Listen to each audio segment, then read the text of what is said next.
All right. Good day and good evening. And in this case, we'll go with evening. Ladies and gentlemen, we're back on a live podcast here at Live the Fuel. And remember, we're here to fuel your health, your business, and your lifestyle. And I've got, yet another new guest co-host today. This gentleman, for once, is in my own time zone. Very refreshing. Different state. But I like to celebrate that because the past three that I recorded this week were Australia, UK, and back in Australia again. So this is why we love podcasting. You never know who you're going to connect with, how close they are, or how far away they are. But I'm excited to bring this gentleman on because not just because he knows how to dress, he knows how to set a really nice backdrop as an author. I'm getting ideas for myself since we're finishing that book right now this year. But he also cares a little bit about rocking out, specifically in a different kind of rocking out. We're talking about Rock the Recession, people. That's his brand. And apparently there's going to be more than one book tied to all of this too. We're going to get into that today. And this guy might also know a little bit about health and fitness, possibly some gym ownership. That's why I love the entrepreneurial story. But this gentleman does coach a lot of high growth leadership teams across this country. And he's implemented the Entrepreneurial Operating System, also known as Traction. So there's a lot going on with this gentleman. So I got to get him on here. We're already live feeding on the Facebook world. This will air in the podcasting world probably a month or so later. But ladies and gentlemen, without further ado, Jonathan Slane, sir, welcome. Thanks for having me, Scott. Let's rock. I like it. I like to rock out. Granted, unfortunately, we are recording this in the middle of COVID-19 right now. So I don't think any of us are going to be rocking out live and in person anytime soon. So let's rock the mics. Yeah, it'll mostly be virtual rocking. I think that's going to continue for a while too. I was getting prepped for the show, and I read today this really good definition of a recession versus a depression. Okay. And I think so. What I'm thinking is that, and this is the first show I've shared this on. I might have screwed up with our book because I named it "Rock the Recession." I probably should have called it "Dodge the Depression." Ooh. Because I think it's most likely, Scott, that we're in for a depression here. A depression really being when the social fabric of society changes. The psychological health. Yeah, I think that's what's going to happen with COVID. I don't think that we're just going to snap right back to how things were before the virus. I think this is going to leave a mark, so to speak. Oh, this is definitely a worldwide, impact. And I like where you're going with this. I've recently just interviewed with a couple other psychiatrists and psychologists again, and this was a topic of those types of shows, obviously, because that's their niche, bring it to the table. But I find it interesting that somebody like yourself who writes about, the financial markets, whether it's recession, depression, which we'll get into today a little bit, it's interesting how you went right for the mindset component, which is a big part of this show. And people underestimate the importance of a positive mindset.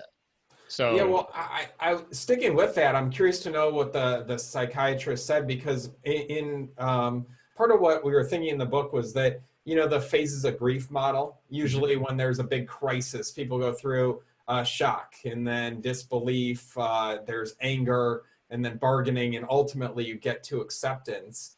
And in all the calls I've had today and last week, I feel like a lot of people that I'm talking with are still really in the early phases where it's still more of the shock or the disbelief and not really accepting that there will be a pretty substantial new normal. I don't know what you're hearing or feeling. It's funny you bring that up. So yes, that's actually a piece of what we talked about was, and actually I'm going to tie right back to being informed. I'll just sum it up like that, right? So yes, getting to the stage of acceptance is going to take longer because unfortunately, due to the greater masses of the population, and this is affecting the world, not just a country or a state within a country, like here in the USA. So because it's got a broader breadth and more of an international breadth, and the fact is there's so many people, let's relate understanding the markets and the impact on your finances back to understanding what's going on with COVID. Some people choose to actually do the research, right? Read into the professional sites. And then there's others out there just slapping random, we'll call it, I'll air quote it as knowledge. It's not. False data, false numbers, false reports. And then because nobody's taking accountability for their own knowledge, they're a mess, right? They're psychologically torn up. They don't have any trust. They're scared. And I've always found in my life, being a former firefighter and before that, was the more knowledge I have, the more research I do, the more prepared I am and the more understanding I am. And I find that timeline you just brought up moves a heck of a lot faster for me. than other people in my life. What are your thoughts on that?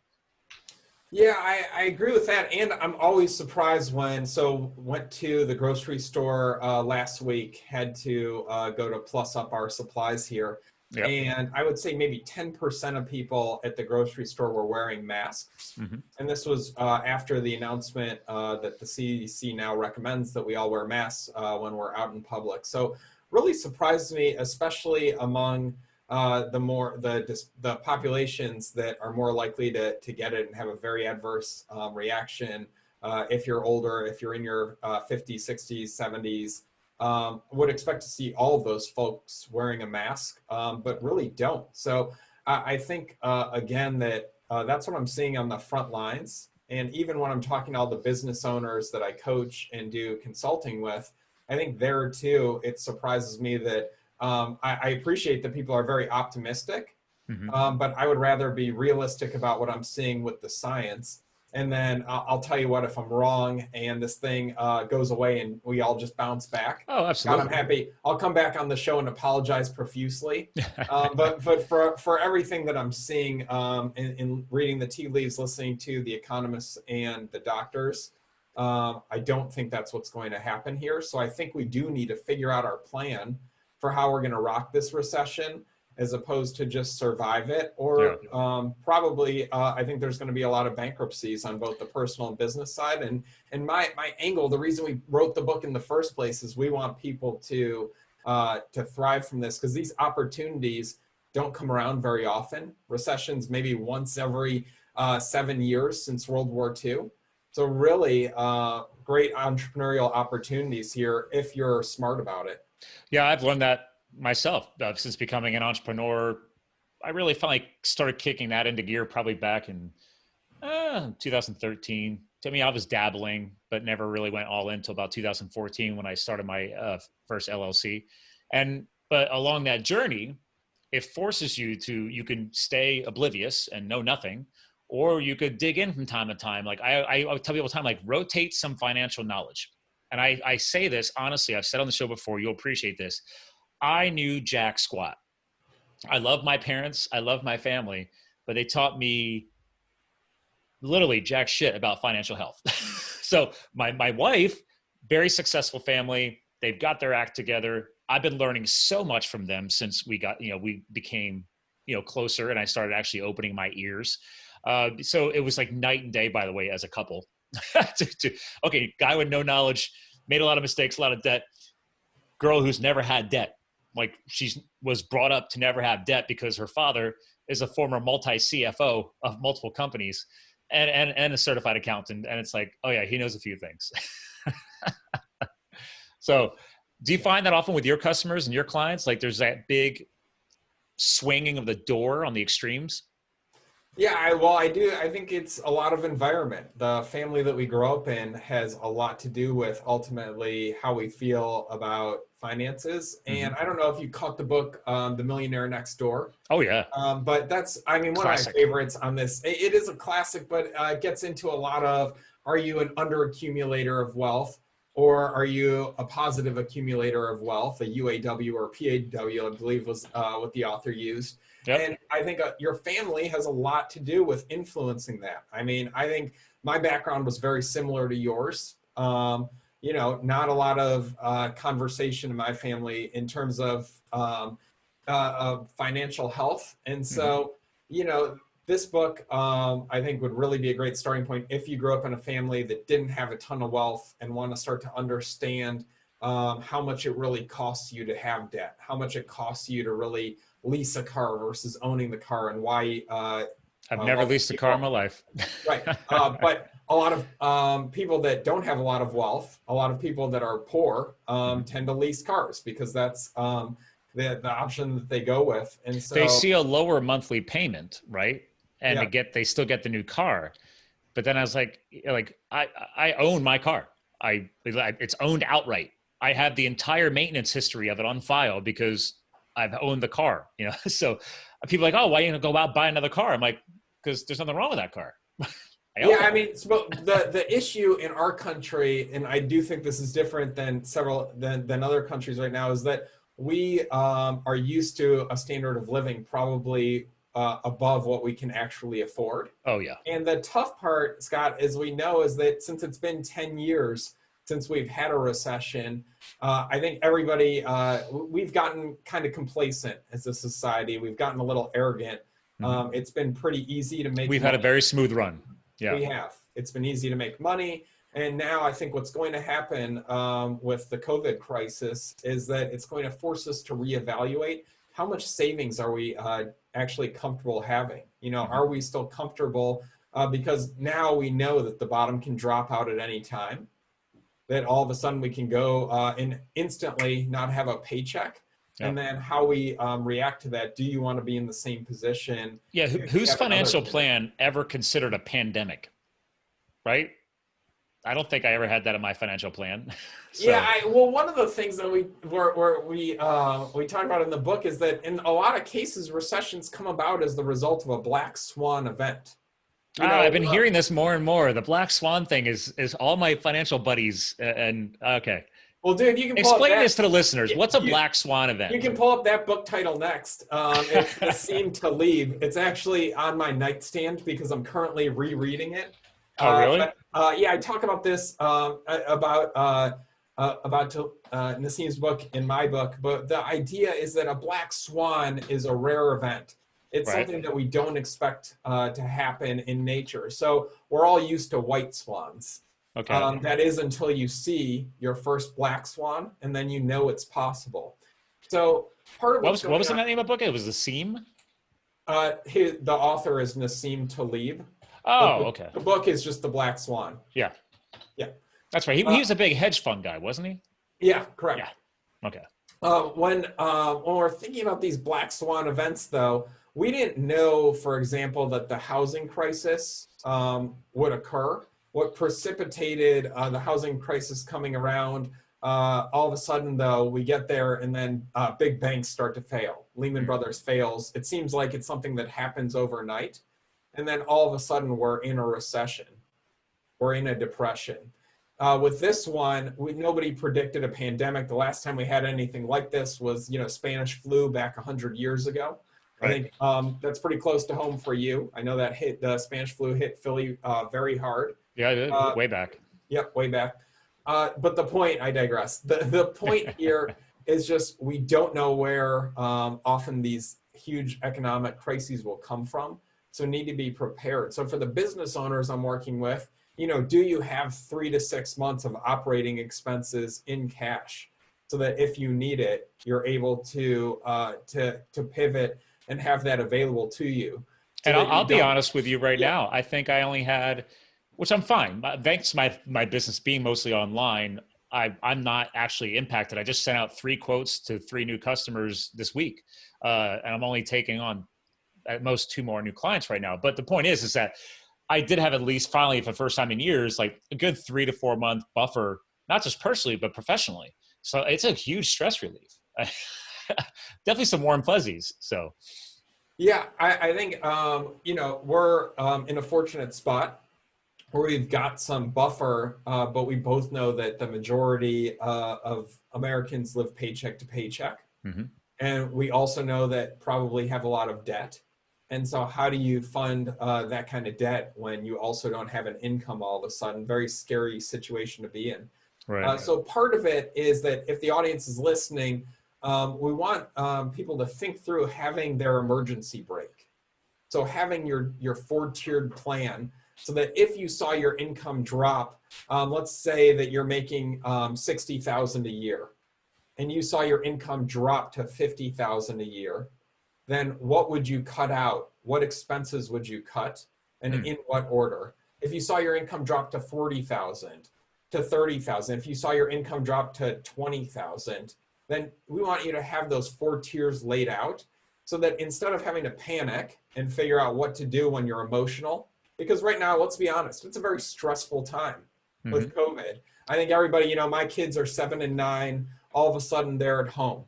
We're trying to figure out how to be the teachers of 1st and a 3rd grader. My first client meeting this morning, her kid was bothering her, and he's only like 5. I mean, but she's just like, well, this is the new norm. I was like, it's okay, deal with it. We'll keep figuring it out. It's a different way of doing business. She's never done that before. So for sure. I mean, for me, the ideas for your business or your personal life, have that plan written down so that when you see your income drop, you can just go to your plan and then execute instead of having to figure out the plan. True. Because it's going to feel like you're trying to change the tire on the car while you're going down the highway at 60 miles an hour, if you're trying to write the plan and execute it at the same time. Yeah, So, you know what's another great book? You ever read The 5-Second Rule? yeah. Yeah, right. So back to your point on when people, the tips you're sharing right now for the listeners are great, because it's like, guys, like, okay, don't freak out and make decisions when you're freaking out. And that book I love, it's The 5-Second Rules, because that's one of the examples they bring up, is that psychologically, like, your brain is naturally instantaneously going to try and save you in whatever your situation is. So, but if you just take a deep breath and wait 5 seconds, you're going to think completely differently. And people don't underestimate it until I read that book years ago. And I was like, oh man, really? Is that real? And I thought about it. There's multiple times when I used to be a firefighter, I was like, that was part of our training. We just never realized it. You can't always be instantaneously split second stuff. Just pause. And then, but to your point, do you have the patience? Do you have the psychological health to be able to think like that? And right now, the average person does not.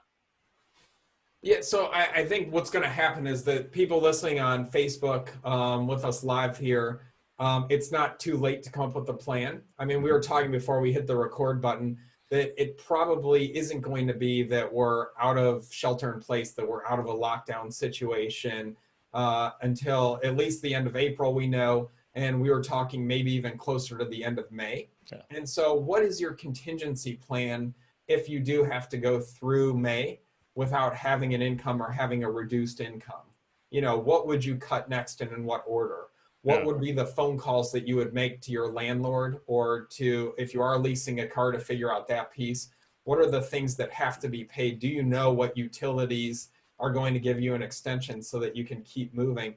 If you're a business owner or a leader, it's thinking through the same things for the business. So what if the money for the Paycheck Protection Program doesn't come through in the I'm not counting on it. I applied because we should, right? But my wife and I made a joke about it. We're like, you know what? If they can execute on this and it helps businesses, wonderful. But I'm not trying to say I don't trust our system, but last time, again, 10 years ago, last time we started diving in and trying to fix things, it was a mess for a while. So yeah, I think we're going to have a mess for a while. So it's just the emergency brake, though, is just having a written plan before you need it. And then hopefully you won't need it. But what does that look like? And in a business context, it's, who are the people that are still on payroll? And then if you get to the point of layoffs, what would that look like and what order would people go in? And trying to figure that now and have it on paper so that you're not making emotional decisions when we get closer to that. So trying to avoid those biases that we're all subject to because we're still human. I like that pause, actually. It's okay to be human. I mean, I think part of the other thing I've always shared over the years is that, right, and you could speak to this from success in your business, is that you're going to make mistakes. It's okay. Grant, we just got done saying don't rush into it, but also don't, the flip side of that tip there is also then don't wallow in this paralysis by analysis and then never make any decisions because you're afraid. But reminding ourselves, guys, this is part of being human. There's going to be mistakes, but don't end up in this frozen place where, okay, well, now I'm taking that 5-second breath so I can think more clearly, but now I've thought more clearly and I've done the research and now I'm freaking out. And then you just don't do anything. I think that's part of the other problem. I agree with you, Scott. And I think one of the things that I've been thinking a lot about lately is that we've been in a place where all the leadership books, all the business books lately have been about being more collaborative.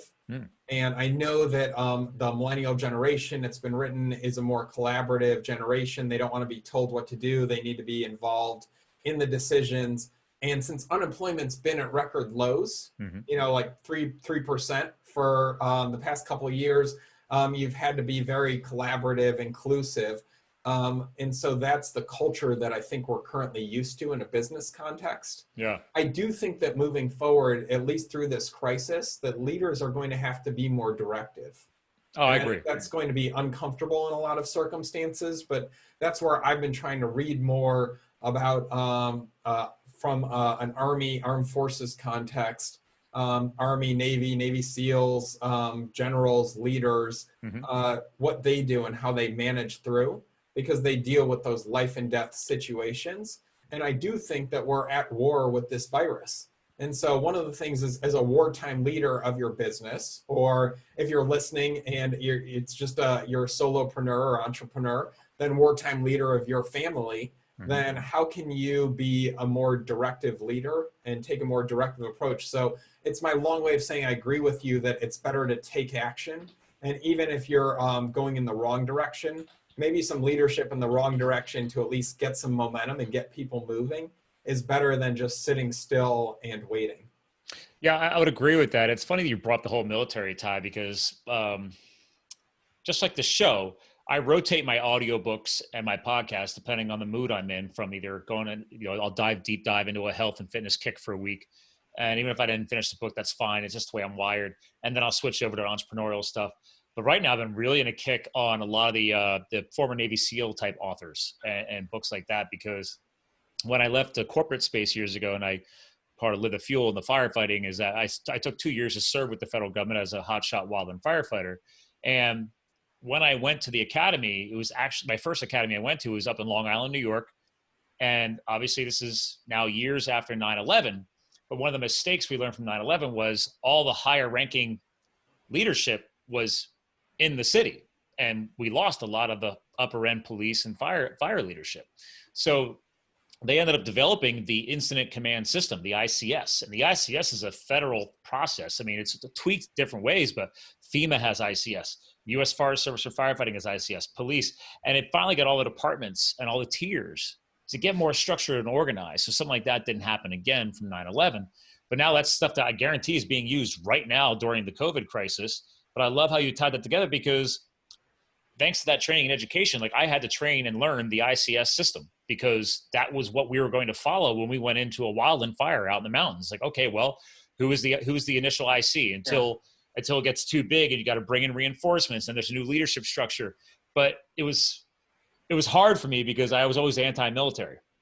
Anyway, they do with it. And then I go and get a firefighting gig in my 30s to leave the corporate world, and I'm following very strict federal ICS protocols that were there for a reason, right? Keep people safe, keep things methodical, keep things moving. So it's very interesting. So I like how you're applying it to people's personal lives and even their businesses. Yeah, I mean, for me, I want to show, like, this is my guest bedroom. Nice. So what we did when my wife helped me actually put all this together, we took the guest bed out of our guest bedroom, and then we're able to turn this into the new studio. That's a great But idea. the point is that for me, it was looking at what was going on and then taking action, because we're at war. Yep. And so in wartime, we took the bed out of the guest bedroom. We brought in the lights, the microphones, so that this could become our virtual studio, so that we could still operate the consulting business as usual. So for my clients, I can still be there in person with them, still feel like, well, virtually in person, but give them an experience that was better than the usual conference call. So I show you in the audience that just because I think that we need to be thinking about how do we rock the recession? So, turning from, we kind of started and we were talking mostly about the downside, and it's bumming me out a little, Scott. So, I'm a motivational guy. Let's spin that around. Yeah. So I think part of it is starting to think about, for me this year, the plan was to go more virtual anyways. I was traveling way more than I wanted to be, which, again, not complaining, very thankful to have the clients in California and Texas. And I told you I'm a Cleveland guy. So clients in California, Texas, Denver. And so I was spending about 50 days a year on the road. That's a lot. And so this year wanted to do more at home. So this COVID crisis was an opportunity for me to just up my virtual game, to more quickly get better at being virtual and to figure out how I could do that. And for me, I did want to have a room with a door that I could close. So that when I am on a podcast interview, when I am doing a work call, my kids know that unless they're bleeding or actively throwing up, that they shouldn't come through that door, which has only happened once in the past month, by the way. So Not bad. not That's bad, pretty not good. bad. Yeah. That's a pretty good ratio, my friend. I mean, a lot of professional podcasters wish they could do that. I mean, but see, I like where you're going with this, because this is part of this process, is that I don't believe in speed bumps or roadblocks. I find a way to get around it, get over it. Like, that's just the way I'm wired. And not everybody's at that place on, we'll call it the confidence timeline. Okay. But what we're talking about right now is ways to get them there. Like, for example, reinventing your bedroom and turning into a home office. Genius. Now, granted, I've always had that. But my wife doesn't get a spare bedroom for that. Like, this was supposed to be the guest room. I've just always done this. And actually, I've been meaning to throw another webcam up. So I like what you're doing there. Just be able to flip back around. That's fun. I think I'm going to finally do that. Yeah, I think it's nice to have some multiple camera angles. If later on we need to, I can take you over to the whiteboard and show you what that angle looks like as well. But nice. That's true, because I do have a whiteboard over here as well. So yeah. Oh yeah. Well, have you checked out? Are you hip to? Hold on, let me see. Well, I use a lot of the virtual whiteboard that Zoom gives you, and then. Are you hip to this Captivo thing? I do know Captivo. I did not. Is that their new? That's the whiteboard system. Oh, yeah. So I haven't played with this. I'm not a sponsor, by the way. No. I love sharing stuff. So, it happened to arrive today, but apparently you put that camera above the whiteboard, and then it immediately digitally changes it so that it's like a digital TV.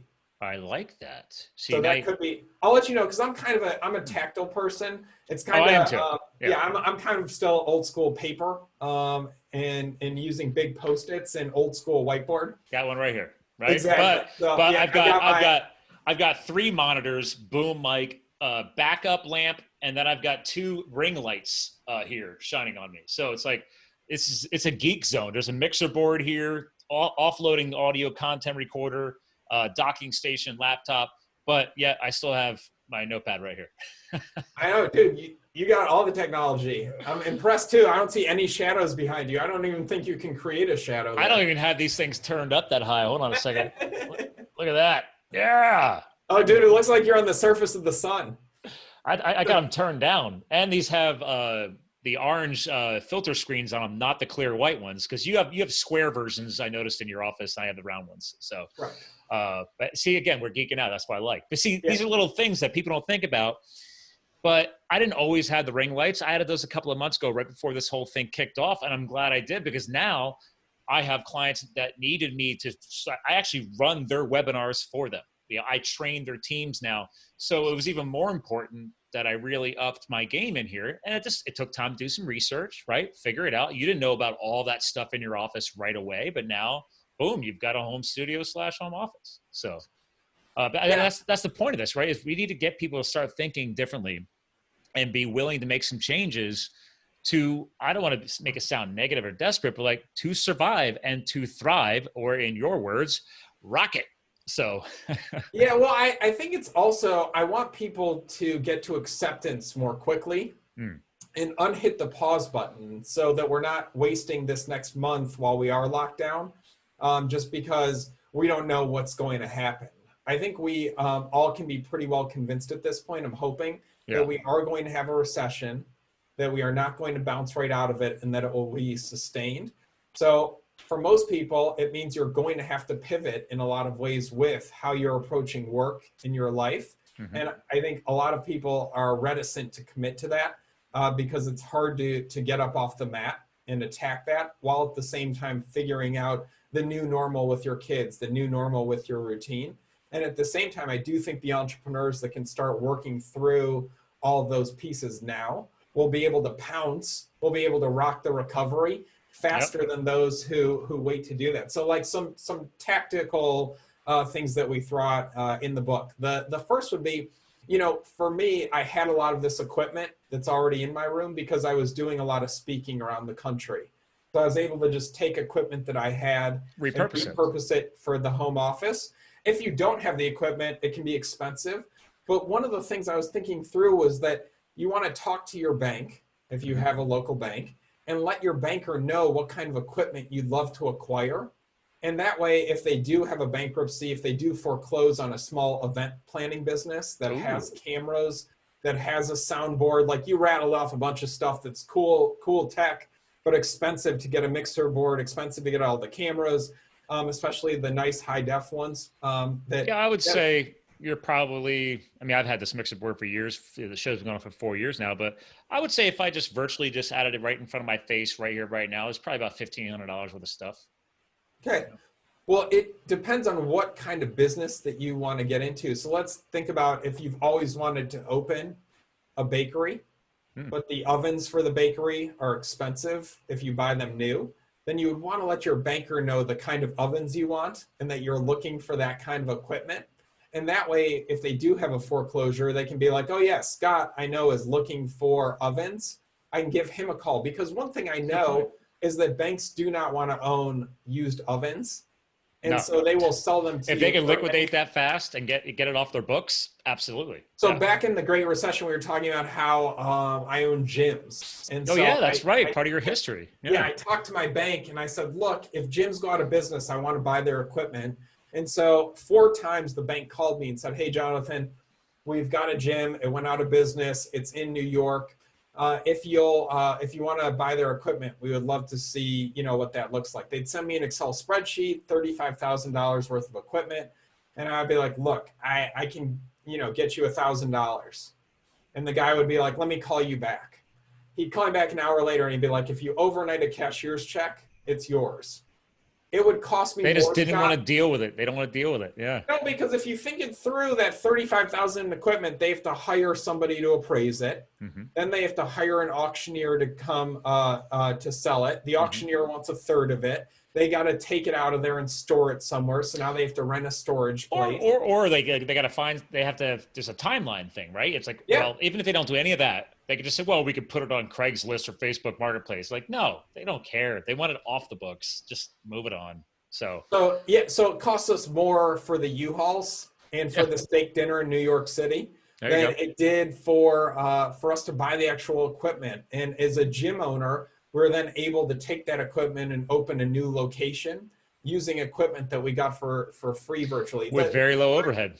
Yeah. The trick, though, is to have those conversations with bankers now, because they need to think of you when they have that equipment so that they can call you and be like, hey, Scott, hey, Jonathan, I know you're interested in this and I've got equipment.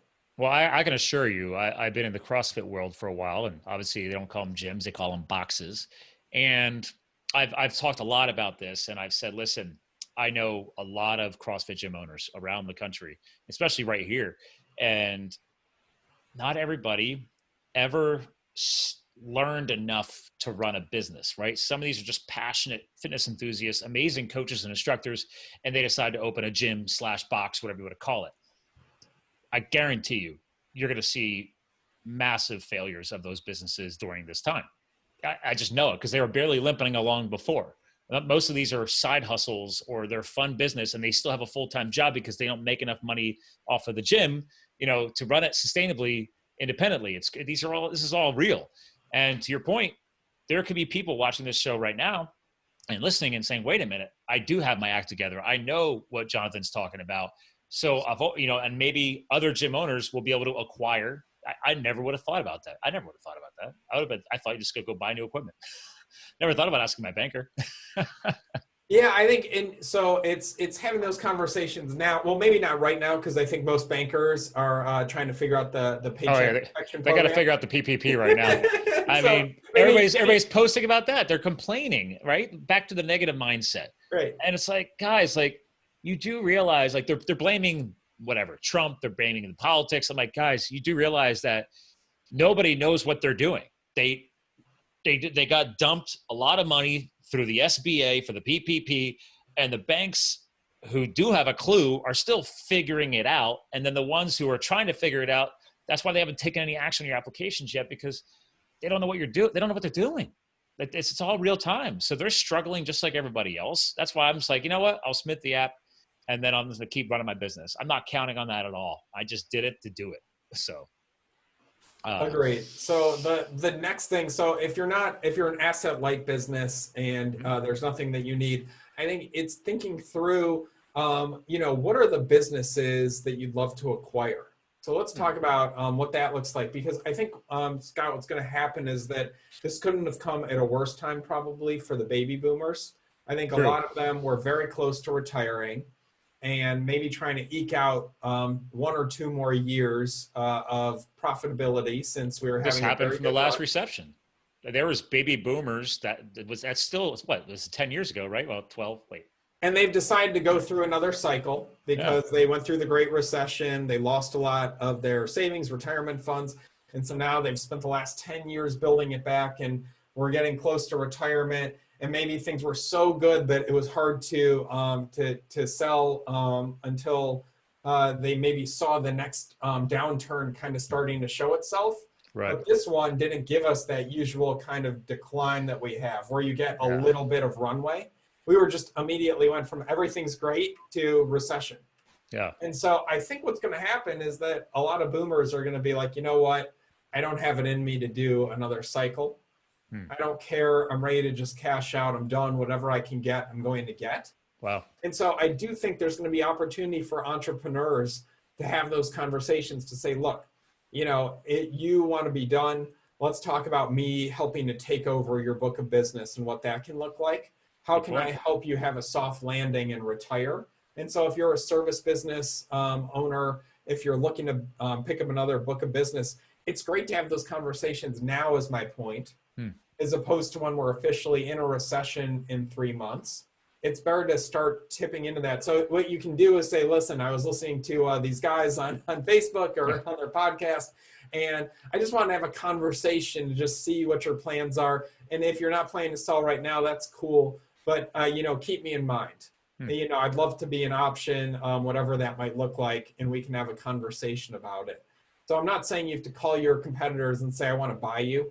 I want to buy your business right now. Yeah. But if you can let them know what you're up to, let them know that maybe you are hungry and interested in continuing to grow your business through the next cycle, then you can present yourself as a potential buyer down the road, instead of having to be opportunistic when they are at the point of selling, and then you're competing with others to buy their business. That's a great idea. I think there's a lot of people that have been afraid to start the businesses, but to your point, I never thought about the generational. I think this actually would apply to really any businesses. If you see a friend or a colleague, or just that, that there's going to be failing businesses. Let's just say it. I'm not trying to be negative Nancy. Their businesses will be crashing or failing, or to your point, they just don't want to deal with it anymore. But does that mean that the business has to close? Can it be passed on? I guarantee you there's probably baby boomers that wouldn't mind still working. They just don't want to deal with that anymore. Like, why not liquidate it now, hand it down now, sign it off, sell it, et cetera. And then maybe they can negotiate their own, hey, I'm going to stay on as interim CEO or whatever, collect a salary, and then they still have something to do, right? I think that's going to happen maybe more too if they do this the right way. Yeah, but even back to your CrossFit example from earlier, since that's kind of our common heritage, CrossFits are going to close if they had 20 or 30 great loyal clients. Instead of just closing and that all goes away, why don't you talk to them and see if maybe you could buy that 20 or 30 client list, have them give you a warm handoff to those people, and then have them come work out at your gym. Instead of 5 of them are now going to work out at home on their own, 5 of them are going to go to a competing CrossFit, another competing CrossFit, and 10 are going to go to Snap Fitness. Maybe all of those could become your clients for your small personal training studio or gym. But right now is the time to start having those conversations and to start laying some groundwork. And I think that's what the smart entrepreneurs will be doing, is having 10 of those conversations, and maybe 1 or 2 will actually come to fruition. And so it's being proactive. That's part of how you rock the recession, is pouncing and being proactive, as opposed to being like a spider spinning your web and then waiting and hoping something good hits it. Well, now, so I was going to ask this earlier, but I just have to ask it now. It's like, the crazy thing was, you knew this was coming, obviously, or else why would you have written a book? I mean, I think we kind of just skipped right past that. It's like, now granted, I'm not trying to make light of COVID, but man, you could have asked for a better time to get your knowledge out there, right? I mean, oh my God, you branded the book almost perfectly. I know you're kind of joking around earlier, like, oh, maybe it should have been like, whatever, something else. But it's like, I think Rock the Recession is still valid. I'm not trying to push it to happen, but I think I agree, it's going to happen in some form or fashion. But I wanted to find out, like, did you originally decide to write this because you knew it was coming, or you hated the Great Recession? Like, what was the core principle behind that? Besides the fact, obviously, you own Recession.com, but what was the reason behind just finally really going all in on the book? Yeah, so what was going on is that in the Great Recession, I didn't have a plan. I owned 5 gyms, and as I talk about, it's the opening section of the book, is that the only reason I survived the Great Recession with my business, Scott, was because I was fortunate to have a mother-in-law that was able to help support me financially. Okay. So that's my number one tip in the book, is if you're listening to us still in the audience, run a credit check on your mother-in-law. Mine, luckily, was able to loan me a few bucks to get through the Great Recession. By a few bucks, I mean $250,000. So is that all? Okay. Yeah, and the worst part, Scott, is that it wasn't even all at once. It was a series of 12 loans of about $20,000 each. Wow. Because that's how much I needed to make payroll every 2 weeks. Wow. Okay. Yeah. So I've since paid her back. And the important thing to note is that in addition to paying her back at this point, I don't think anybody else should have to borrow money from their mother-in-law in order to get through recessions. Did it make holiday dinners awkward at all? I mean, yeah, it sucked. It sucked. I mean, it's a lot better now that she's paid back, but it was good that we have a good relationship, and I will always appreciate that. But I don't think everybody has a rich mother-in-law and is lucky. So I agree. It's. I mean, first of all, I got to pause on this. I mean, I got to ask, like, did you come at her, or did she happen to speak up and offer some assistance? Like, how'd that? Because I can't even imagine doing it. It's just weird. Was it you approaching her? Yeah. Okay, so that's even harder. Wow. Yeah. So think about that's 12 agonizing phone calls. Oof. It wasn't. Thank you again for that last help. I need another. Yeah, like think about that after the 5th time. Like, oof. Now we're like, hey, and then there's the awkward, the conversation, like, hey, Mom, how's it going? Yeah. And she knows exactly why I'm calling. And she's like, oh, it's going good. How are you? How are the girls? Yeah. I'm like, oh, they're doing great. Anyways, about so I wanted my clients, the companies I work with, to avoid that. And so that's where 2 years ago started doing activities with them to help think through, how do we plan for a recession? Let's create a recession plan. Let's create an emergency brake in case we ever hit a recession. Because think about this, Scott. It's not even economic recessions all the time. If you lose your biggest client, you're in a recession. If your 5 best employees leave and go start a competing business across the street, you're in a recession. Good point. Or what about tariffs? You think that put anybody into a recession last year? Oh, God, yeah. Tariffs were all the rage. My biggest client's in the HVAC industry, and she represents the manufacturers. Well, then, if you're representing big manufacturing companies, they're affected by raw materials. Well, if a lot of raw materials are coming from overseas, we saw that whole industry shaken up. So, well, what if you're in California and they ban single-use plastics and you're a manufacturer of these things? Plastic water bottles, yeah. You're in a recession. So all the stuff in the book works whether it's an economic or non-economic recession. It's an interesting tie. I like that. We published it in September of 2019, though, because my co-author, Paul Belair, and we didn't like what we were seeing in terms of economic indicators. I don't know if you're, I know most of the audience probably is an economic geek like me, but there's the yield curve. Oh yeah, I did actually study. I pay people to do that, but yeah, I actually had my Series 6 and 63 licenses back in the day too. So, all right. Well, if you looked at the bio, I'm a recovering investment banker. So yeah, I like that bio. That was fun. Recovering. I'm like, oh, I like that. I want to disclose that, but for me, it was just looking at the crazy stuff that was going on with the yield curve in the summer of last year. And so Paul and I thought that's what would really lead us to a recession in 2020. And then COVID came up, so that the timing is it's awkwardly perfect. I mean, the good thing is this: you didn't launch the book now. It was already launched in September. So you're fine. But I mean, man, if your original launch schedule was right now, I don't know, man. What would you think differently? I don't know. I mean, I don't know. How Well, would I you do. market? I think it's tough too because I think the audience. So the audience should know that we're not officially going to be in a recession until July, Right. because in the U.S. we announce a quarter in arrears Mm-hmm. how the economy is performing, whether or not GDP, gross domestic product, grew or it shrank. And so just know that the first quarter it'll shrink. That'll be announced here in April, and then in July we'll announce that for 2 quarters in a row our economy's been shrinking. Mm-hmm. The important thing to note is that then CNN and Fox are going to have it plastered across all of their headlines that we're in a recession. Okay. And the New York Times, Wall Street Journal, recession will be everywhere. But I do think the audience that's kind enough to listen to us right now has a jump start, has a head start, because you've got some months to start to think through how are you going to rock the recession. There's some things that you can do for your business to protect yourself. So looking at your line of credit, you may want to draw on your line of credit now.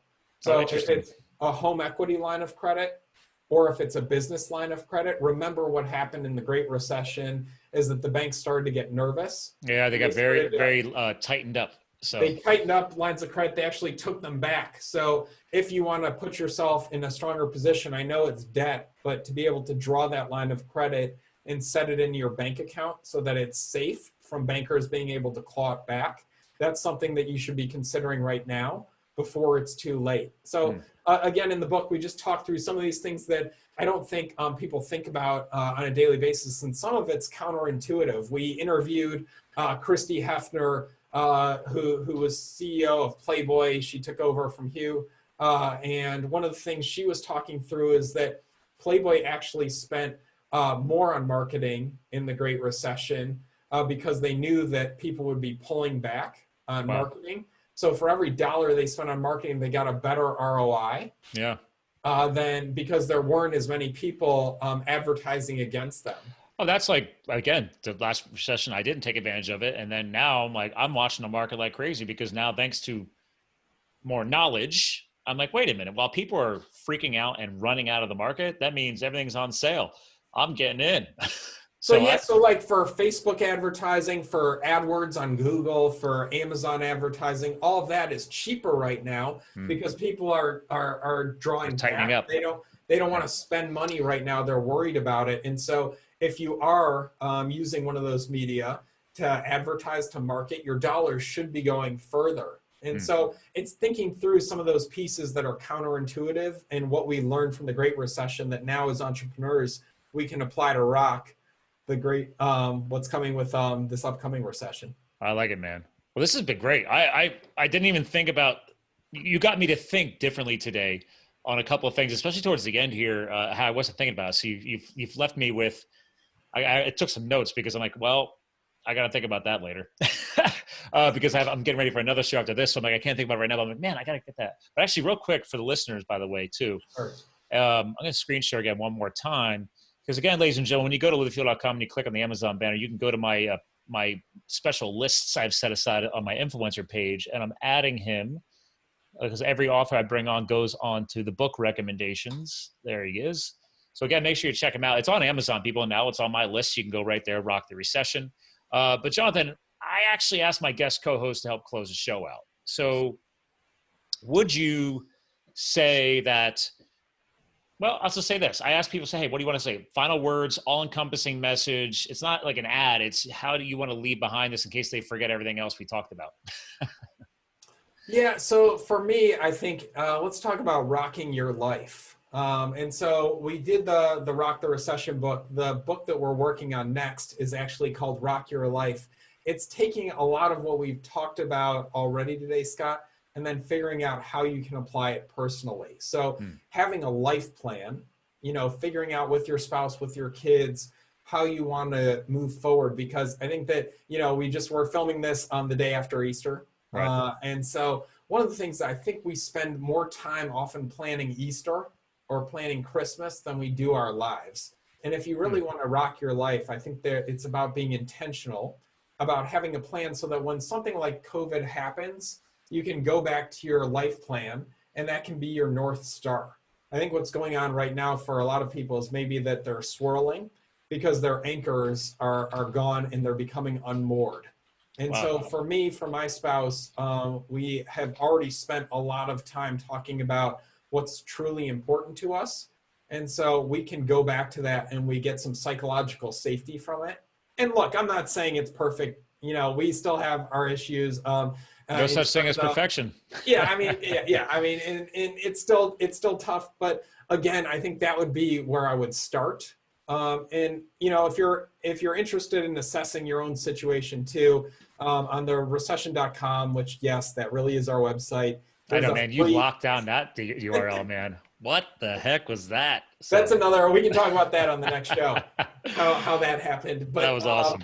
But we on recession.com, there's a free 20 question assessment. And I saw that when you first visit the site. Yeah, you can get a score from 0 to 100. If you get a 0, it's likely you're going to have a bankruptcy in the upcoming recession. Well, if you get 100, you're probably looking forward to the recession. And again, that's a good starting point. I think it'll give people a lot of the what you need to think about without even have to read the book. That's really nice. I like that. Where to go? Yep. And we've had thousands of people take it so far, Scott. Average score right now is a 52. So you can take it if you're above a 52, better than average for now. It makes me feel actually better hearing that, actually. I mean, I don't know if you guys are gauging any kind of data that way, but I'm like, I'm glad I'm at least seeing over 50% average. So we are. It was a 38 a year ago. Oh, okay. So I think people are focusing more on this now, and are starting to pay attention. I think people understand that we're going to have an economic downturn, and so it's time to start to figure out how you're going to rock it instead of getting rocked by it. Don't be like me, man. Don't be like me and have to borrow $250,000 from your mother-in-law. Dude, I could have asked that. That's probably the best way to close out the show. I love your honesty and transparency, man. Today's been great. Listen, hang tight. I'm going to be proper goodbye off the air. Again, ladies and gentlemen, he scored one of the easiest URLs ever, recession.com. I'm going to go take the assessment. I think everyone should. So if you had one takeaway for an action item, go take that assessment. I think it'll set a lot of gears in motion because I've taken assessments like this before from other influencers who's been on the show in the past few years, and they've all been helpful. It's all gets you to think differently, take action differently. And again, to our listeners, like, this is what we're here for, right? We're here to fuel your health, your business, your lifestyle. Well, that assessment and what we talked about today, it ties to all of that. We talked about psychological health. We talked about business success as a small entrepreneur. We also talked about basically these impacts that can affect your daily life. So take this all seriously. Again, ladies and gentlemen, thanks for listening in. And remember, you too can live the fuel, and we'll talk to you guys again soon.